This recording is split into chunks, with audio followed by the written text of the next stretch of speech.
All right. Once again, our dear participants, my warmest greetings. So for this topic number one, we'll focus on a crucial foundation for the monitoring, planning, and evaluation. So this is especially relevant as we deal with infrastructure like roads and bridges, where planning and follow through are critical.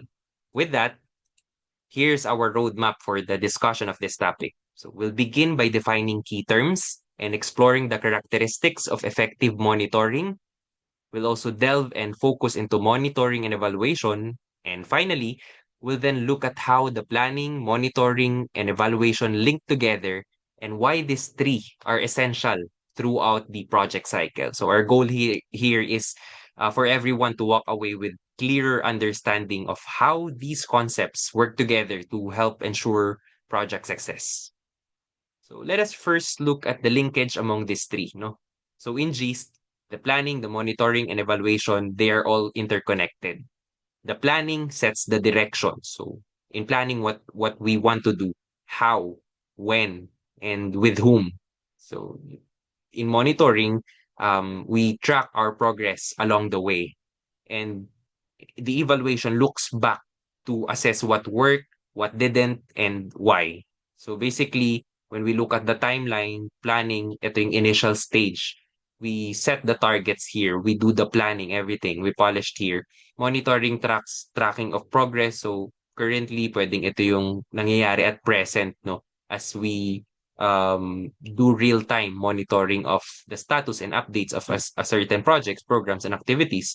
And evaluation, ito yung nasa future that looks back sa past to assess po yung mga what went right, what didn't, and bakit. So these three should be continuous and aligned so that we can adapt and improve our implementation, as I mentioned a while ago, in real time nga po. Now, for planning, it involves more than just listing activities. It means setting clear goals, no? Developing strategies to meet them, defining implementation arrangements, and also allocating resources to achieve those goals. So as you can see, we need to be comprehensive in our planning. We do the targeting here. It should answer big questions, no? Like what are we trying to achieve?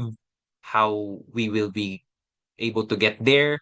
What resources do we need, no? Comprehensively, yung mga tanong dito is, what do we want to do? Bakit? With who? Yung mga target beneficiaries or community natin as for instance, paano and with what resources, ano yung mga kakailanganin, kailan, in what context. We do everything in planning stage. So without clear planning kasi, the implementation, it becomes reactive and prone to failure. Okay? Now, I would just like to you everyone, no, to bear in mind that when setting objectives, always think of the word SMART. So this stands for specific, measurable, attainable, relevant, and time-bound or time-based. So this criteria help us create goals that are clear and trackable. For example, instead of saying improve road access, so it's just easy to say kasi improve road access. So what? Instead of saying that, we say pave 5 kilometer of barangay road in certain municipality or for example municipality X by December 2025. So in that example, we are very specific already. We put some certain locations, date, even yeah, it's also measurable because there's certain um how long the paved road is, like 5 kilometer, and this is attainable, no? Also, this is relevant because infrastructure are always relevant for, of course, for benefit of certain community. Um, Also, it is time-based or time-bound as we have provided a specific um, time, like December 2025.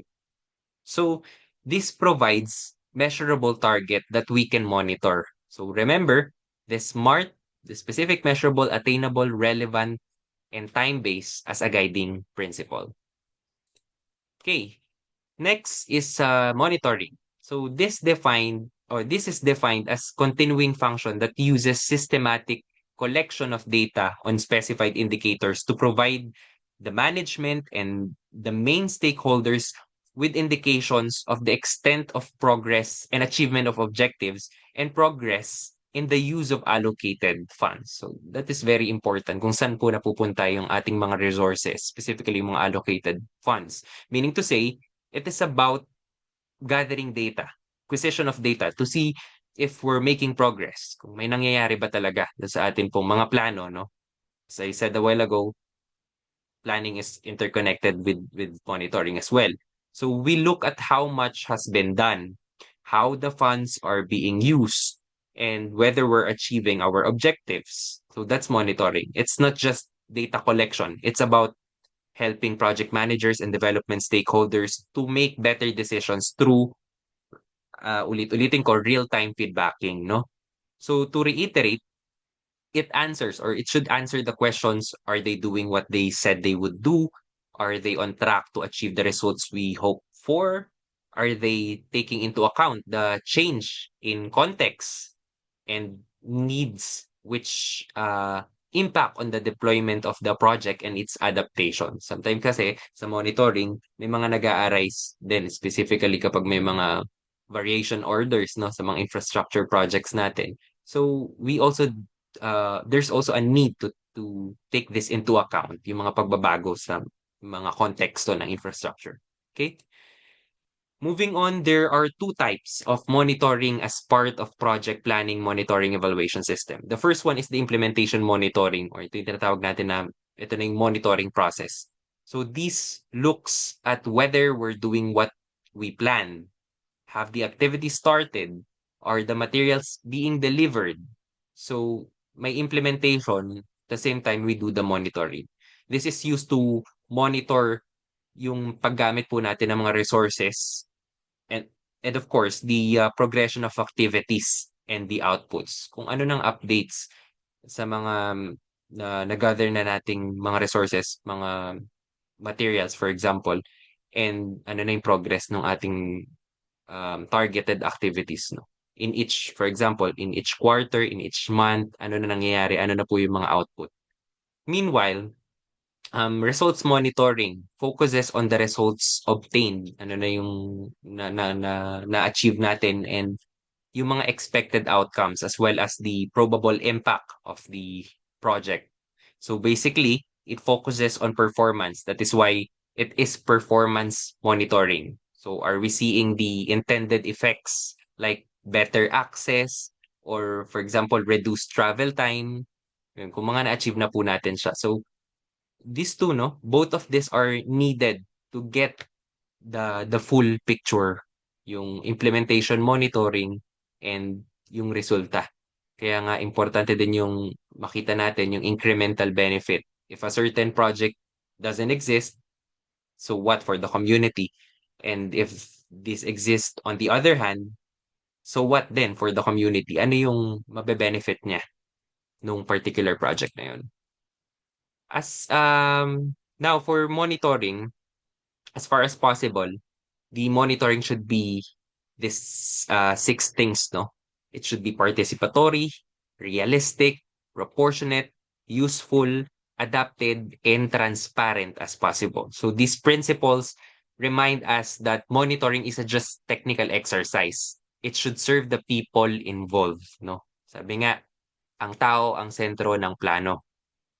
So it must fit the project scale, it must be flexible to the context, situation, and it produce useful information to guide the action. So monitoring, it's not just a checkbox exercise, should be meaningful and effective. That's why, as far as possible, our monitoring should follow these six core principles, right?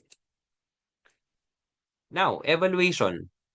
The evaluation is the systematic and objective assessment of ongoing or completed project. Pwede din siyang program, pwedeng policy, even its design, implementation, and results, and the implementation of corrective measures. Kasi sometimes during our monitoring and evaluation, nakikita natin yung mga, as part of our findings, there are problematic projects. So what are the interventions that we are putting into place to correct, no? What are the corrective measures? That's also part of the evaluation. Yung mga ini-evaluate po natin, both ongoing and completed. Okay? So to elucidate, evaluation takes a step back to assess whether a project achieves its goal or its objectives. So it can happen during or after the implementation, no? Habang nangyari or pagkatapos po ng implementation ng project. So evaluations, um, it help us to understand the impact and guide our future planning. Kaya nga hindi po nagtatapos ang isang project once completed na, no? Cycle po ito. Kasi pag natapos yung particular project, similar project to that, kailangan makakuha po tayo ng lesson. Kaya kinakandak natin yung mga problem-solving session natin kapag there are problematic projects. Ano yung lesson na makukuha natin? And possible interventions na gawin natin to the similar projects na nagsisimula pa lang or at the initial stage. So it's a cycle, no? Kailangan nating maunawaan yung impact. And we have to remember that evaluation only makes sense if we've done proper monitoring beforehand. Otherwise, we're just guessing. So basically, the metrics used in evaluation are factual, no? It should be factual or based on actual ground data. Kaya during our field monitoring visit, seryosohin din natin yan, no? Yung ating pagkandak ng mga field monitoring visit as we do the acquisition of data sa ground. So it answers the questions, did they do what they said they would do? Did intervention contribute to the identified changes?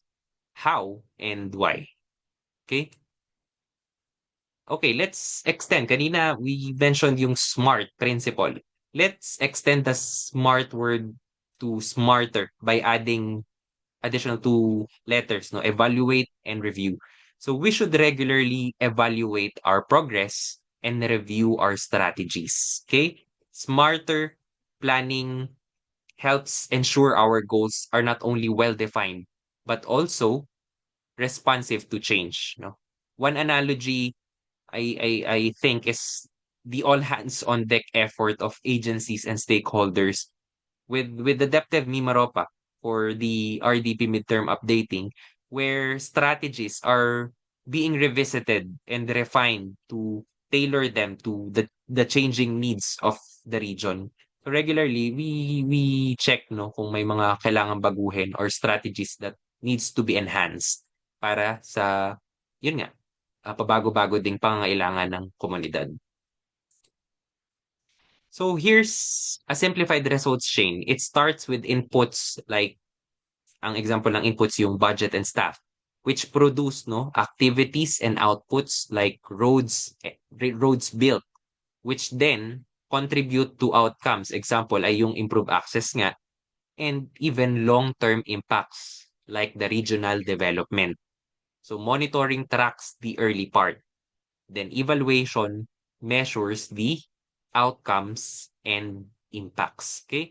This slide summarizes the focus of each, no? Monitoring looks at activities, outputs, and day-to-day implementation. Evaluation looks at outcomes and impacts. So did we achieve the deeper goals we set? And monitoring helps manage projects. Evaluation helps improve policy and design. This is just to reiterate the three again, no? Planning, its objectives, indicators, targets, strategies, schedules, and resource are defined in this stage. Evaluation, it ensures outcomes are achieved and project is within scope, quality, cost, and time. Monitoring, it provides a systematic method to study a program, practice, intervention, or initiative to understand how well it achieves its goals. Okay? So planning, what do we want to do? Why? With who and how? With what resources? When? In what context? Pagpaplano. Monitoring, are they doing what they said they would do? Are they on track to achieve the results we hope for? And evaluation, did they do what they said they would do?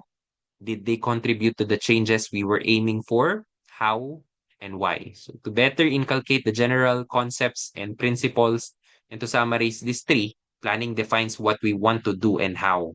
The monitoring tracks if we're on the right path, basically. Evaluation tells us if um, we reach our destination and if the journey was worth it. Okay. Together, these three, they form a cycle of continuous improvement. So, before we finally end, I would like to leave you again, ulit-ulitin natin these three guiding questions which align with planning, monitoring, and evaluation. Planning, what do we want to do? Why?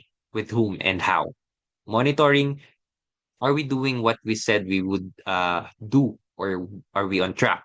Evaluation, did we achieve what we intended? How and why? So asking this consistently throughout the project cycle keeps us focused and responsive. Hence, let us try to constantly ask ourselves as public servants in our respective monitoring and evaluation entities these guiding principles. With that, it's a wrap for our presentation on topic number 1, monitoring, planning, and evaluation. Thank you very much.